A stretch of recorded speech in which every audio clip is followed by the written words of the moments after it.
Les années passèrent et la région devint prospère grâce à la disparition du génie de la forêt. Les champs s'étendaient à perte de vue, les marchés étaient animés et une communauté unie se forma autour des fermes. José et Anina étaient désormais respectés de tous.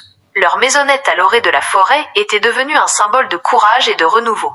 Un jour, alors que José travaillait au champ et qu'Anina préparait le repas, une étrange rumeur se répandit parmi les habitants.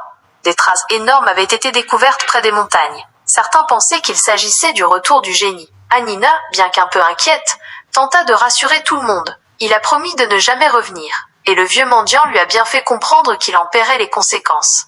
Mais au fond d'elle-même, elle n'était pas aussi sûre. Ce soir-là, tandis que la famille dînait, un bruit sourd se fit entendre dans la forêt. José saisit une vieille hache, prêt à défendre sa maison. Anina, tremblante, tint leur enfant contre elle. Mais au lieu du génie, une silhouette familière apparut. C'était le vieux mendiant. « Je vois que la vie est douce pour vous ici, » dit-il avec un sourire énigmatique. José et Anina l'accueillirent chaleureusement, lui offrant de quoi manger et un endroit où dormir.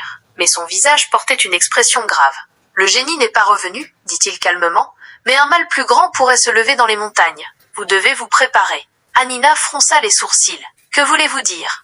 Le vieil homme resta vague. « Je dois m'aventurer au-delà des montagnes pour m'assurer que tout danger est écarté. Mais il se pourrait que je ne revienne pas cette fois. Si c'est le cas, c'est à vous de protéger cette terre. » Avant de partir, il leur donna un objet étrange. Une petite amulette en pierre, gravée de symboles inconnus. « Si jamais un danger survient, posez-la au centre de votre maison et prononcez ces mots. Esprit de la forêt, reviens pour protéger les tiens. » Puis, sans attendre de réponse, il quitta la maisonnette, disparaissant dans la nuit. Quelques semaines plus tard, des bruits de bêtes sauvages commencèrent à troubler la quiétude des nuits. Les fermiers parlaient de créatures mystérieuses rôdant autour des champs. Certains prétendaient avoir vu des ombres gigantesques se déplacer entre les arbres. Une nuit, alors que José et Anina dormaient, un hurlement perça l'air. Leur enfant se mit à pleurer. José sortit pour voir ce qui se passait, mais il fut frappé par un silence étrange, presque surnaturel. Seule, la lueur de la lune éclairait les champs déserts. C'est alors qu'Anina se souvint des paroles du vieil homme. Elle courut chercher l'amulette et la posa au centre de la pièce. Tremblante, elle prononça les mots qu'il lui avait appris. Rien ne se passa immédiatement, mais une douce lumière verte émana de l'amulette, apaisant leur inquiétude. Le lendemain matin, à l'orée de la forêt, une clairière avait mystérieusement apparu. Au centre, un grand arbre, majestueux et lumineux, s'élevait vers le ciel. Les habitants du village vinrent en foule, attirés par sa beauté. De cet arbre semblait émaner une énergie bienveillante qui apaisait toutes leurs peurs.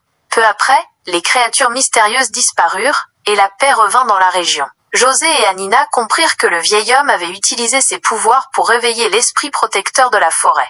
Avec le temps, l'histoire du vieux mendiant, du génie et de l'arbre protecteur devint une légende transmise de génération en génération. José et Anina, quant à eux, continuèrent de vivre heureux, veillant sur la forêt et les terres qu'ils aimaient tant. Et l'arbre, il grandit encore et toujours, abritant sous son ombre ceux qui cherchaient refuge, comme une promesse que la forêt, elle aussi, avait un génie pour veiller sur elle.